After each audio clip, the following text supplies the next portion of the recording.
Farmers were facing a horrendous economic cycle. Crop prices dropped, but expenses stayed high. The main reason for dropping crop prices was overproduction. New machinery and techniques increased the amount of food that could be grown, and as a result, prices for crops fell. Farmers often mortgaged their farms to buy more land and produce more crops. Falling prices meant farmers were unable to pay back their loans, and banks began foreclosing on mortgages. Banks in general viewed farmers as a risky investment and therefore charged them high interest rates. Farmers in debt desired inflation. Inflation is an increase in the price of goods even without the value of those goods increasing. However, in the late 19th century, the economy was in a cycle of deflation, which is a drop in the price of goods despite their value not changing. So farmers were making less money selling the same amount of goods as they would have been making in a period without deflation. Money in general was an issue for farmers. During the Civil War, the U.S. issued around $500 million in paper money known as greenbacks. Greenbacks could not be exchanged for gold or silver money. They were worth less than hard money of the same value. Hard money included coins and paper money that could be exchanged for gold. After the war, the government began to take the greenbacks out of circulation. As a result, the value of the money that stayed in circulation increased. It meant that farmers who had borrowed money had to pay back their loans in dollars that were worth more money than the dollars that they borrowed. At the same time, crop prices were falling, so farmers were receiving less money. To help to some extent, the government passed the Sherman Silver Purchase Act. The act required the government to purchase a set amount of silver each month. This was in order to increase the amount of money in circulation. While this was going on, farmers were having to pay ridiculously high prices to transport grain. Without competition, railroads could charge whatever prices they wanted to transport farmers' grain. The railroads also made agreement with grain brokers and merchants to help control grain storage prices and influence the market price of crops.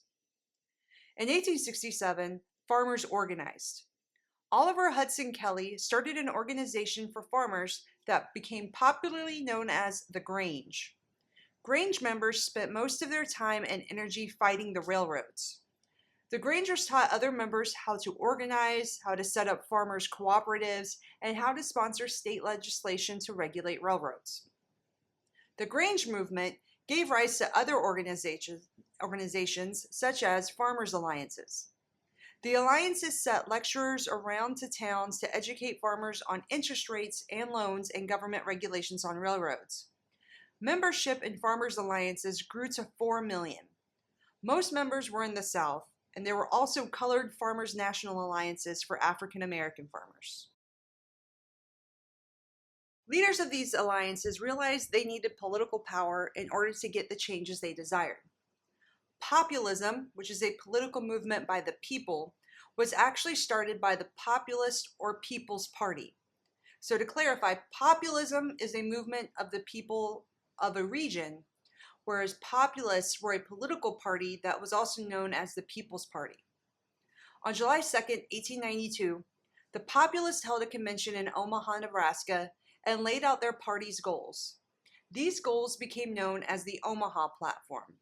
Among them were free coinage of silver, direct election of senators, government ownership of railroads, telegraphs, and telephones, secret ballots in elections, a graduated or progressive income tax, which is a tax rate determined by income, restrictions on immigration, an 8-hour workday, and a limit to presidential terms.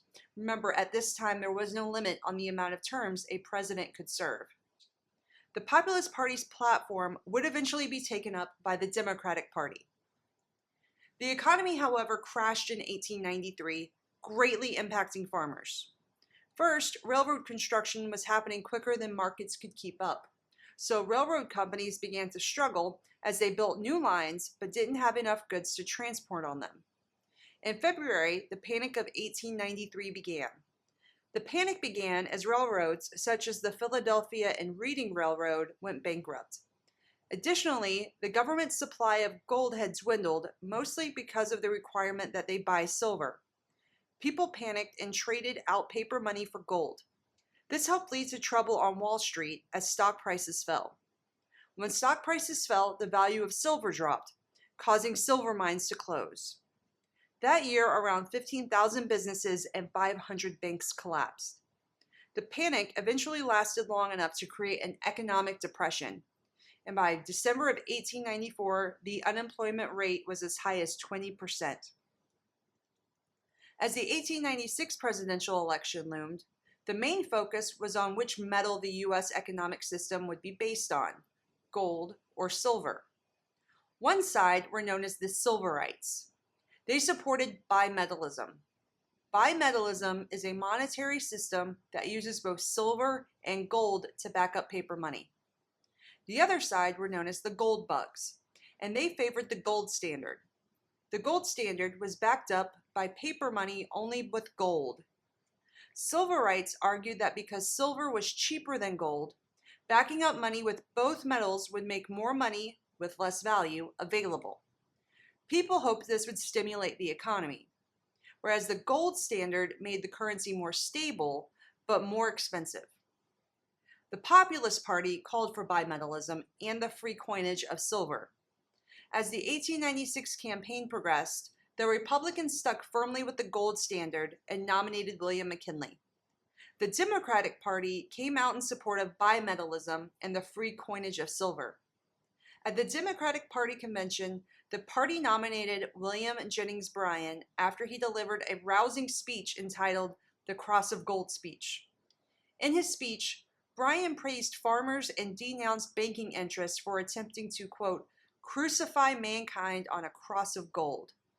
The Populist Party joined forces with the Democrats and backed Bryan's nomination for president. Bryan, however, faced an uphill battle to win the presidency. He had far less money to campaign with than the big business-backed McKinley. Also, Bryan was not popular in cities where consumers feared inflation and rising prices. McKinley won the election with 7 million votes compared to Bryan's 6.5 million votes. The fear of inflation cost Bryan the election. McKinley's victory also marked the end of the Populist Party. The populism movement did have long-lasting impacts, however. It proved that there was power of the people if they organized. And also, the agenda of reforms the Populist Party pushed for would mostly be enacted during the 20th century.